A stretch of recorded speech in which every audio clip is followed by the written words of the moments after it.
Good morning student बेटा जी। अज असी करांगे lesson number 1 nature and purpose of business. तो बेटा एदा पार्ट अहीं थर्ड शुरू करांगे। तो इस पार्ट विच टॉपिक लिया है difference between business profession and employment. तो बेटा तुसीं इहदा टेबल भी बना सकते हो, बट मैनू जिहड़ा ये सीधा ही लिखना पिया वा। तो 1 बाय 1 अहीं डिस्कस करांगे कि इहदा नेचर की है। ठीक है, सब तो पहला अहीं लिया बिजनेस, तो उहदा फर्स्ट पॉइंट है नेचर। ठीक है, अहीं पढ़दे हां। कहते it involve the production and distribution of good and service with profit motive. कहते कि जो बिजनेस जो शुरू करते हैं तो साडा मेन मोटिव की होंदा उस तो लाभ लैना। ठीक है, तो लाभ असीं किस तरह लै सकते हैं? असीं चीज़ां बनावांगे तो फिर अगे डिस्ट्रीब्यूट करांगे तो फिर ही सानू प्रॉफिट होएगा। ठीक है, यदा मेन की है कि कोई भी काम असीं करते हैं तो इस उद्देश्य नूं लैके करते हैं कि सानू इस चीज़ तो थोड़ा लाभ होवे। ठीक है, अगे गए क्वालिफिकेशन। तो बेटा बिजनेस वास्ते तुहानू किसी भी क्वालिफिकेशन की जरूरत नहीं हुंदी। हुण अलग अलग लोगों ने बिजनेस खोले ने, मतलब मोबाइल्स दा, फिर इलैक्ट्रॉनिक चीज़ों का। ठीक है, तो फिर खाण पीन दी चीज़ों का, सारे हर एक चीज़ ग्रोसरी दी चीज़ां हर एक इंसान ने बिजनेस खोलिया। तो ये वास्ते कोई भी एजुकेशन जिहड़ी है, क्वालिफिकेशन जिहड़ी है, कोई भी मायने नहीं रखती। तुसीं भावें 10th क्लास पास हो, भावें तुसीं 8th क्लास पास हो, तुसीं कोई भी इंसान जिहड़ा बिजनेस खोल सकता है, कोई क्वालिफिकेशन नहीं है। हुण कहते कि मोटिव की है? कहते कि main motive of business is to earn profit. तो हर एक चीज़ का जिहड़ा वेखो इंसान दी किन्नियां जरूरतां है, इन्हां जरूरतां नूं पूरा करने वास्ते पैसे की जरूरत पैंदी है। ठीक है, तो पैसा ही तां ही अर्न करांगे जदों असीं कोई काम करांगे। तो बिजनेस की एक बहुत ही वधिया काम है, तो जिहदा साडा मेन मोटिव है कि असीं तो पैसा कमाना। ठीक है, नैक्सट है कहते नेचर ऑफ रिटर्न। कहते कि ये जी है ये किस तरह सानू, मतलब जे असीं काम करांगे तो वो बदले सानू की मिलेगा। कहते the income of business man is term as profit. कहते कि जिन्ना कि बिजनेस बंदे दा चलेगा तो एक बिजनेस मैन नूं ओहदे हिसाब नाल, ओहदे प्रॉफिट दे हिसाब नाल उहनूं रिटर्न मिलेगी। मतलब जो बिजनेस अच्छा चलेगा तो उहनूं अच्छे पैसे मिलणगे, अगर बिजनेस रब ना करे नहीं चलता तो उहनूं घट पैसे मिलणगे। ठीक है, एक बिजनेस मैन नूं। अगे गया कोड ऑफ कंडक्ट। तो बेटा कोड ऑफ कंडक्ट तो क्वालिफिकेशन थोड़े रलते मिलते हैं। कहते कि ये जिस तरह कि वेखो एक डॉक्टर बनना है, वो वास्ते पहला तुसीं नॉन करोगे, मैडिकल रखोगे, फिर अगे डॉक्टरी की डिग्री करोगे। तो एक जी डॉक्टरी की डिग्री करते पे वो एक हो गया मतलब स्पैसिफिक नॉलेज। ठीक है, तो कहते in the business there is no specific code of conduct for a businessman. कहते कि जिहड़ा एक बिजनेस वास्ते किसी भी जिहड़ा बिजनेस खोलना वो वास्ते कोई डिग्री की जरूरत नहीं है। अगे है एस्टैबलिशमेंट। ठीक है, कि ये स्थापना जी किस तरह, कहते some legal formalities will have to be performed if necessary. जे तुहाडे कल्ले दा बिजनेस है, ठीक है, कोई भाईवाल नहीं है, तुसीं कोई अपना पार्टनर नहीं बनाया तो तुहानूं कोई प्रॉब्लम नहीं है, पर फिर भी थोड़ियां जिहियां ਜਿਹੜੀਆਂ लीगल फॉर्मैलिटीज़ करनियां पैंदियां जे किते जरूरत पै जावे। ठीक है, अगे गए इन्वेस्टमेंट। कहते investment are require as per nature and size of business. हुण जेह्ड़ा असीं पैसा लांदे आ तो ये जेह्ड़ा है कहते एक बिजनेस दे नेचर ते, ठीक है, तो ओहदे मतलब साइज ते, मतलब कि किन्ना वो डिवेलप होया वा ओहदे हिसाब नाल तुहानूं की करना पएगा, इन्वेस्टमेंट करनी पएगा। जे तुसीं एक छोटी जी दुकान तो अपना बिजनेस करदे हो, ठीक है, ਇਹਦਾ मतलब जिन्नी ਤੁਹਾਡੀ दुकान दा जिन्नी ਤੁਹਾਡੀ दुकान हैगी है छोटी, ਉਹਦੇ ਹਿਸਾਬ ਨਾਲ ਤੁਸੀਂ इन्वेस्टमेंट करोगे। छोटी छोटी दुकानां तो फिर ਤੁਸੀਂ ਅੱਗਾ ਵੱਡਾ ਜਿਹਾ मतलब ਜਿਹੜਾ है कर लिया, शोरूम खोल लिया, तो ਉਹਦੇ ਹਿਸਾਬ ਨਾਲ ਤੁਹਾਨੂੰ अलग इन्वेस्टमेंट करनी पेगी। अगे है कहते कि पर्सनल स्किल। हुण वेखो कईयां दे विच इहो जिहा स्किल, कईयां दे विच गाउण दा स्किल हुंदा है, ठीक है, तो कईयां दे विच कोई आर्ट दा, कईयां दे विच कोई पेंटिंग करन दा जिहड़ा स्किल हुंदा है। इहदे विच की है, there is no need of professional skill of the businessman because he can hire the service of an the expert.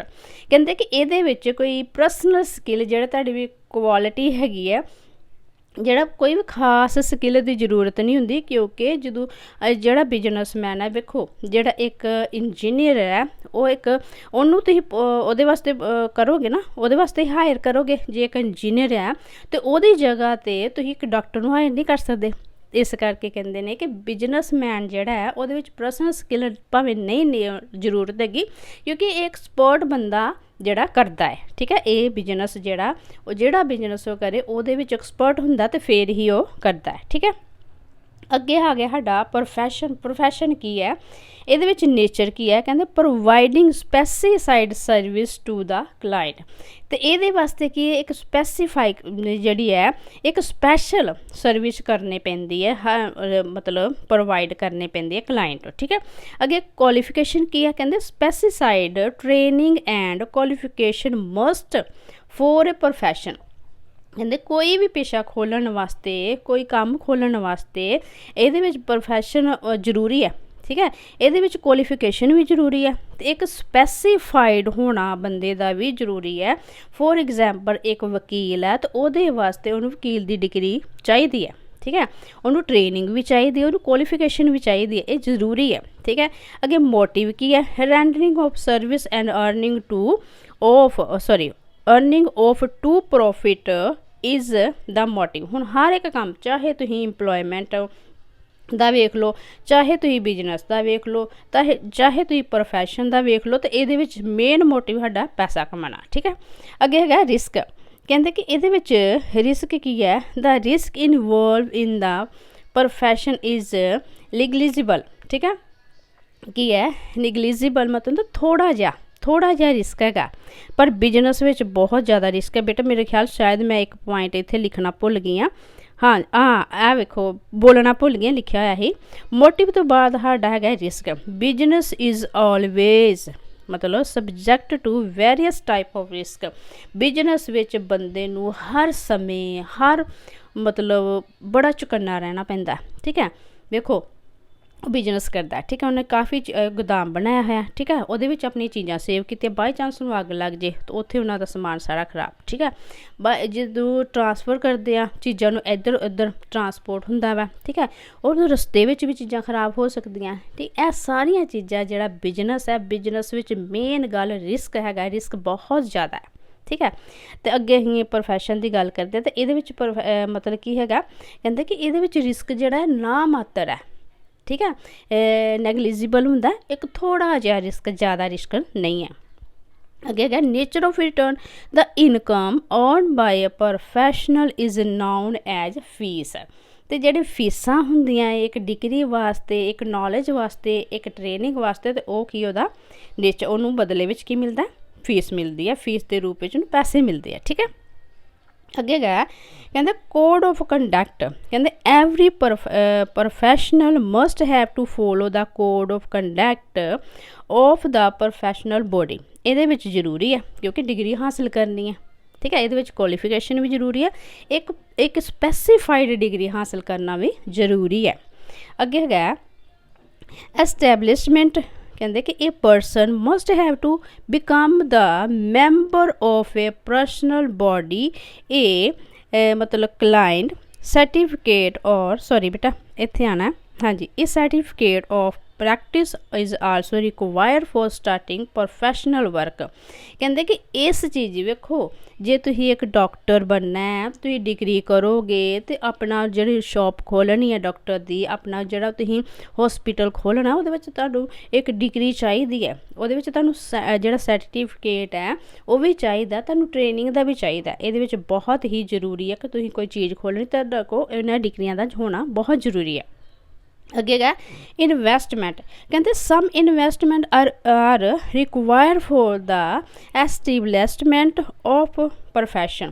ਤੇ ਇਹਦੇ ਵਾਸਤੇ ਵੀ ਵੇਖੋ ਬੇਟਾ, ਤੁਸੀਂ ਜੇ ਕੋਈ ਵੀ ਚੀਜ਼ ਖੋਲ੍ਹਣੀ ਹੈ ਇਹਦੇ ਵਾਸਤੇ ਵੀ ਤੁਹਾਨੂੰ ਇਨਵੈਸਟਮੈਂਟ ਕਰਨੀ ਪੈਣੀ ਹੈ, ਠੀਕ ਹੈ।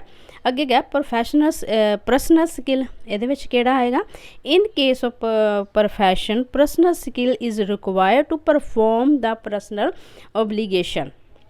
ਓਬਲੀਗੇਸ਼ਨ ਹੁੰਦਾ ਇੱਕ ਬੰਦਸ਼, ਮਤਲਬ ਜੇ ਬਾਈ ਚਾਂਸ ਵੇਖੋ ਬੇਟਾ, ਜੇ ਤੁਸੀਂ ਇੱਥੇ ਫਿਰ ਮੈਂ ਡਾਕਟਰ ਦੀ ਐਗਜ਼ਾਮਪਲ ਦੇਵਾਂਗੀ, ਤੁਸੀਂ ਆਪਣਾ ਕੋਈ ਕਲੀਨਿਕ ਖੋਲ੍ਹਦੇ ਪਏ ਹੋ, ठीक है, ਉਹਦੇ ਤੇ ਬਕਾਇਦਾ ਲਿਖਿਆ ਹੁੰਦਾ ਕਿ ਹੀ ਮਾਨਤਾ ਪ੍ਰਾਪਤ ਡਿਗਰੀ ਜਿਹੜੀ ਹੈਗੀ ਤੁਹਾਡੇ ਕੋਲ। ਇਹਦੇ ਵਾਸਤੇ ਤੁਹਾਨੂੰ ਪਰਸਨਲ ਤੁਹਾਡਾ ਜਿਹੜਾ ਹੈਗਾ ਸਕਿੱਲ ਕੀ ਹੋਏਗਾ ਕਿ ਤੁਸੀਂ ਡਾਕਟਰੀ ਦੇ ਵਿੱਚ ਮਾਹਿਰ ਹੋ। ਠੀਕ ਹੈ, ਇਹ ਚੀਜ਼ਾਂ ਬਹੁਤ ਜ਼ਰੂਰੀ ਨੇ ਕਿਹਦੇ ਵਿੱਚ, ਪ੍ਰੋਫੈਸ਼ਨ ਦੇ ਵਿੱਚ। ਠੀਕ ਹੈ ਬੇਟਾ, ਸਾਡਾ ਨੈਕਸਟ ਟੌਪਿਕ ਆ ਜਾਂਦਾ ਹੈ ਇੰਪਲੋਇਮੈਂਟ। ਕਹਿੰਦੇ ਹੁਣ ਇੰਪਲੋਇਮੈਂਟ ਕੀ ਹੈ, ਰੁਜ਼ਗਾਰ ਕੀ ਹੈ।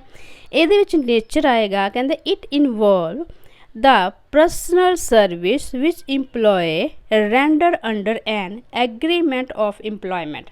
ਕਹਿੰਦੇ ਕਿ ਇਹਦੇ ਵਿੱਚ ਉਹ ਸਰਵਿਸ ਜਿਹੜੀਆਂ ਮੌਜੂਦ ਹੁੰਦੀਆਂ ਨੇ ਜਿਹਦੇ ਵਿੱਚ ਇੱਕ ਜਿਹੜਾ ਕਰਮਚਾਰੀ ਹੈ ਇੱਕ ਐਗਰੀਮੈਂਟ ਸਾਈਨ ਕਰਦਾ ਹੈ ਰੁਜ਼ਗਾਰ ਦੇ ਵਾਸਤੇ। ਠੀਕ ਹੈ, ਕੁਆਲੀਫਿਕੇਸ਼ਨ ਕੀ ਹੈ, ਕਹਿੰਦੇ qualification depended upon the nature of the job to be taken. ਕਹਿੰਦੇ ਕਿ ਇਹਦੇ ਵਾਸਤੇ ਕੁਆਲੀਫਿਕੇਸ਼ਨ ਉਹ ਜ਼ਰੂਰੀ ਹੈ ਜਿਹੜੀ ਤੁਸੀਂ ਡਿਗਰੀ ਕੀਤੀ ਦੀ ਹੈ, ਜਿਹੜੀ ਤੁਸੀਂ ਪੋਸਟ ਲੈਣੀ ਹੈ, ਜਿਹਦੇ ਵਿੱਚ ਤੁਸੀਂ ਜੋਬ ਕਰਨੀ ਹੈ, ਉਹਦੇ ਵਾਸਤੇ ਜ਼ਰੂਰੀ ਹੈ।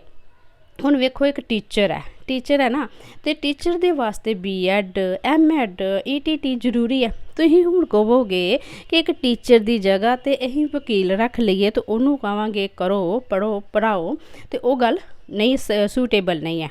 ਇੱਕ ਟੀਚਰ ਦੀ ਕੁਆਲੀਫਿਕੇਸ਼ਨ ਉਹਦੀ ਡਿਗਰੀ ਬਹੁਤ ਹੀ ਜ਼ਰੂਰੀ ਹੈ, ਉਸੇ ਹਿਸਾਬ ਨਾਲ ਉਹਨੂੰ ਇੰਪਲੋਇਮੈਂਟ ਰੁਜ਼ਗਾਰ ਦਿੱਤਾ ਜਾਏਗਾ। ਜੇ ਇਹ ਰਿਕੁਆਇਰਮੈਂਟ ਟੀਚਰ ਦੀ ਹੈ ਅਤੇ ਉਹਦੇ ਵਾਸਤੇ ਉਹਦੀਆਂ ਸਾਰੀਆਂ ਮਤਲਬ ਕੁਆਲੀਫਿਕੇਸ਼ਨ ਹੋਣੀ ਚਾਹੀਦੀ ਹੈ। ਜੇ ਇੱਕ ਰਿਕੁਆਇਰਮੈਂਟ ਵਕੀਲ ਦੀ ਹੈ ਉਹਦੇ ਹਿਸਾਬ ਨਾਲ ਉਹਦੀ ਕੁਆਲੀਫਿਕੇਸ਼ਨ ਹੋਣੀ ਚਾਹੀਦੀ ਹੈ। ਜੇ ਰਿਕੁਆਇਰਮੈਂਟ ਇੱਕ ਡਾਕਟਰ ਦੀ ਹੈ ਉਹਦੇ ਹਿਸਾਬ ਨਾਲ ਉਹਦੀ ਕੁਆਲੀਫਿਕੇਸ਼ਨ ਹੋਣੀ ਚਾਹੀਦੀ ਹੈ। ਠੀਕ ਹੈ, ਅੱਗੇ ਗਾ ਕਹਿੰਦੇ motive the main motive is of to earn salary or wages।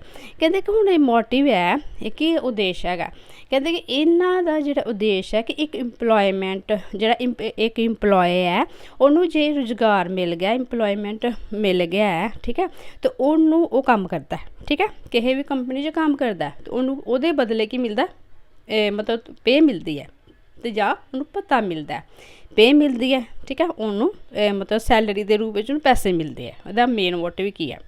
ਹੁਣ ਅੱਗੇ ਆ ਗਿਆ ਰਿਸਕ। ਕਹਿੰਦੇ ਨੋ risk is faced bye N employer. ਕਹਿੰਦੇ ਕਿ ਇਹਦੇ ਵਿੱਚ ਜਿਹੜਾ ਬੰਦਾ ਰੱਖਿਆ, ਜਿਹੜਾ ਕੰਮ ਕਰਦਾ ਪਿਆ, ਉਹਨੂੰ ਕੋਈ ਵੀ ਰਿਸਕ ਨਹੀਂ ਹੈ। ਫੋਰ ਐਗਜ਼ਾਮਪਲ ਇੱਕ ਮੋਬਾਈਲ ਕੰਪਨੀ ਹੈ। ਠੀਕ ਹੈ, ਮੋਬਾਈਲ ਕੰਪਨੀ ਵਿੱਚ ਇੱਕ ਜਿਹੜਾ ਇੰਪਲੋਏ ਲੱਗਾ ਹੋਇਆ ਹੈ, ਬਾਈ ਚਾਂਸ ਉਸ ਕੰਪਨੀ ਨੂੰ ਅੱਗ ਲੱਗ ਜਾਂਦੀ ਹੈ। ਠੀਕ ਹੈ, ਅਤੇ ਉਹਦਾ ਕੋਈ ਵੀ ਲੈਣ ਦੇਣ ਨਹੀਂ ਹੋਏਗਾ ਇੰਪਲੋਏ 'ਤੇ। ਠੀਕ ਹੈ, ਕਿਉਂਕਿ ਉਹਦਾ ਜਿਹੜਾ ਸਾਰਾ ਨੁਕਸਾਨ ਕਿਹਦਾ, ਉਹਦੇ ਹੈੱਡ ਨੂੰ ਕੰਪਨੀ ਦਾ ਜਿਹੜਾ ਹੈਗਾ ਉਹਨੂੰ ਹੀ ਭਰਨਾ ਪਏਗਾ। ਇਹਦੇ ਵਿੱਚ ਜਿਹੜੇ ਵਿੱਚ ਲੱਗੇ ਉਹਨਾਂ ਨੂੰ ਕੋਈ ਰਿਸਕ ਨਹੀਂ ਹੈ। ਠੀਕ ਹੈ, ਅੱਗੇ ਗਾ ਨੇਚਰ ਆਫ ਰਿਟਰਨ, ਅਤੇ ਇਹਨਾਂ ਨੂੰ ਕੀ ਮਿਲਦਾ, ਕਹਿੰਦੇ the income earn by an employee is known as salary and wages. ਕਹਿੰਦੇ ਕਹਿੰਦੇ ਕਿ ਇੱਕ ਇੰਪਲੋਏ ਨੂੰ ਸੈਲਰੀ ਦੇ ਰੂਪ ਵਿੱਚ, ਭੱਤੇ ਦੇ ਰੂਪ ਵਿੱਚ ਉਹਨੂੰ ਇਨਕਮ ਮਿਲਦੀ ਹੈ, ਅਤੇ ਭੱਤੇ ਦੇ ਰੂਪ ਵਿੱਚ, ਸੈਲਰੀ ਦੇ ਰੂਪ ਵਿੱਚ ਜਿਹੜਾ ਚੀਜ਼ ਕਮਾਉਂਦਾ ਹੈ। ਠੀਕ ਹੈ, ਉਹ ਕੀ ਕਹਿੰਦੇ ਨੇ, ਸੈਲਰੀ। ਠੀਕ ਹੈ, ਜਿਹੜੇ ਪੈਸੇ ਉਹਨਾਂ ਨੂੰ ਮਿਲਦੇ ਉਹਨੂੰ ਕੀ ਕਹਿੰਦੇ, ਸੈਲਰੀ ਜਾਂ ਭੱਤਾ। ਅੱਗੇ ਗਿਆ ਕੋਡ ਆਫ ਕੰਡਕਟ। ਇਹਦੇ ਵਿੱਚ ਕੀ ਹੈ, ਕਹਿੰਦੇ an employee has to follow all the rule and regulation laid down by the employer. ਕਹਿੰਦੇ ਇਹਨੂੰ ਸਾਰੀਆਂ ਚੀਜ਼ਾਂ, ਰੂਲ ਰੈਗੂਲੇਸ਼ਨ ਜਿਹੜੇ ਫੋਲੋ ਕਰਨੇ ਪੈਂਦੇ ਨੇ ਇੱਕ ਇੰਪਲੋਏ ਨੂੰ। ਠੀਕ ਹੈ, ਅੱਗੇ ਹੈਗਾ ਐਸਟੈਬਲਿਸ਼ਮੈਂਟ। ਕਹਿੰਦੇ appointment letter and service agreement will be sufficient to take up the job. ਕਹਿੰਦੇ ਕਿ ਇਹਦੇ ਵਾਸਤੇ ਰੁਜ਼ਗਾਰ ਲੈਣ ਵਾਸਤੇ ਉਹਨੂੰ ਕੀ ਕਰਨਾ ਪੈਂਦਾ, ਉਹਨੂੰ ਇੱਕ ਜਿਹੜਾ ਹੈ ਉਹਨੂੰ ਇੱਕ ਅਪਾਇੰਟਮੈਂਟ ਲੈਟਰ ਮਿਲਦਾ, ਉਹਦੇ ਵਿੱਚ ਸਾਰੀਆਂ ਜਿਹੜੀਆਂ ਹਦਾਇਤਾਂ ਦਿੱਤੀਆਂ ਹੁੰਦੀਆਂ ਨੇ, ਇੱਕ ਐਗਰੀਮੈਂਟ ਕੀਤਾ ਹੁੰਦਾ ਹੈ, ਅਤੇ ਇਹ ਇੰਪਲੋਇਮੈਂਟ ਵਾਸਤੇ ਬਹੁਤ ਜ਼ਰੂਰੀ ਹੈ। ਅੱਗੇ ਅੱਗੇ ਇਨਵੈਸਟਮੈਂਟ, ਕਹਿੰਦਾ no capital investment is required for employment. ਇਹਨੂੰ ਕੋਈ ਜ਼ਰੂਰਤ ਨਹੀਂ ਹੁੰਦੀ ਇੰਪਲੋਇਮੈਂਟ ਨੂੰ, ਮਤਲਬ ਕਿਸੇ ਰੁਜ਼ਗਾਰ ਦੇ ਵਿੱਚ ਕੋਈ ਪੈਸਾ ਨਹੀਂ ਲਾਉਣ ਦੀ ਜ਼ਰੂਰਤ, ਕਿਉਂਕਿ ਉਹ ਐਜ਼ ਏ ਇੰਪਲੋਇਰ ਕੰਮ ਕਰਦਾ ਪਿਆ। ਠੀਕ ਹੈ, ਸਾਰਾ ਜਿਹਦੀ ਕੰਪਨੀ ਵਿੱਚ ਲੱਗਾ ਉਹਨਾਂ ਨੂੰ ਸਾਰਾ ਅਰੇਂਜਮੈਂਟ ਕਰਨਾ ਪੈਂਦਾ, ਇੱਕ ਕਰਮਚਾਰੀ ਨੂੰ ਕੋਈ ਅਰੇਂਜਮੈਂਟ ਨਹੀਂ ਕਰਨਾ ਪੈਂਦਾ। ਅੱਗੇ ਗਾ ਪਰਸਨਲ ਸਕਿੱਲ। ਉਹਦੇ ਵਿੱਚ ਕਿਹੜਾ ਪਰਸਨਲ ਸਕਿੱਲ ਹੋਣਾ ਚਾਹੀਦਾ, ਸਾਡਾ ਆਨਸਰ ਕੀ ਹੋਣਾ ਚਾਹੀਦਾ ਇਹਦੇ ਵਿੱਚ, ਕਹਿੰਦੇ ਕਿ some level of personal skill are necessary to do work efficiency. ਕਹਿੰਦੇ ਕਿ ਇਹਦੇ ਵਿੱਚ ਸਕਿੱਲ ਜ਼ਰੂਰੀ ਹੈ। ਠੀਕ ਹੈ, ਇਹਦੇ ਵਿੱਚ ਬਹੁਤ ਹੀ ਜ਼ਰੂਰੀ ਹੈ ਸਕਿੱਲ ਦਾ ਹੋਣਾ, ਪਰਸਨਲ ਮਤਲਬ ਸਪੈਸ਼ਲਿਸਟ ਹੋਣਾ। ਇਹਦੇ ਵਿੱਚ ਜ਼ਰੂਰੀ ਆ, ਉਹਦੇ ਵਿੱਚ ਯੋਗਤਾ ਹੋਣੀ ਚਾਹੀਦੀ ਔਰ ਪਰਸਨਲ ਸਕਿੱਲ ਹੋਣਾ ਚਾਹੀਦਾ, ਤਾਂ ਹੀ ਉਹਨੂੰ ਕੰਮ ਮਿਲਦਾ। ਜੇ ਇੱਕ ਮਕੈਨਿਕ ਹੈ, ਠੀਕ ਹੈ, ਉਹਨੂੰ ਆਪਣੇ ਸਾਰੇ ਮਕੈਨਿਕ ਦਾ ਕੰਮ ਆਉਂਦਾ ਹੋਏਗਾ ਤਾਂ ਫਿਰ ਹੀ ਉਹ ਕੰਮ ਕਰੇਗਾ, ਠੀਕ ਹੈ। ਇਸ ਤਰ੍ਹਾਂ ਬੇਟਾ ਇਹਦੇ ਵਿੱਚ ਜਿਹੜੀ ਪਰਸਨਲ ਸਕਿੱਲ ਹੈ ਬਹੁਤ ਹੀ ਜ਼ਰੂਰੀ ਹੈ, ਠੀਕ ਹੈ ਬੇਟਾ ਜੀ। ਤੇ ਇਸ ਤਰ੍ਹਾਂ ਸਾਡੇ 3 ਪੁਆਇੰਟ ਜਿਹੜੇ ਅਸੀਂ ਡਿਸਕਸ ਕਰ ਲਏ ਨੇ, ਤੇ ਨੈਕਸਟ ਵੀਡੀਓ ਵਿੱਚ ਅਗਲਾ ਪੁਆਇੰਟ ਡਿਸਕਸ ਕਰਾਂਗੇ। ਤਦ ਤੱਕ ਤੁਸੀਂ ਇਹਨੂੰ ਧਿਆਨ ਨਾਲ ਪੜ੍ਹੋ। ਨੈਕਸਟ ਵੀਡੀਓ 'ਚ ਮਿਲਦੇ ਹਾਂ। Take care.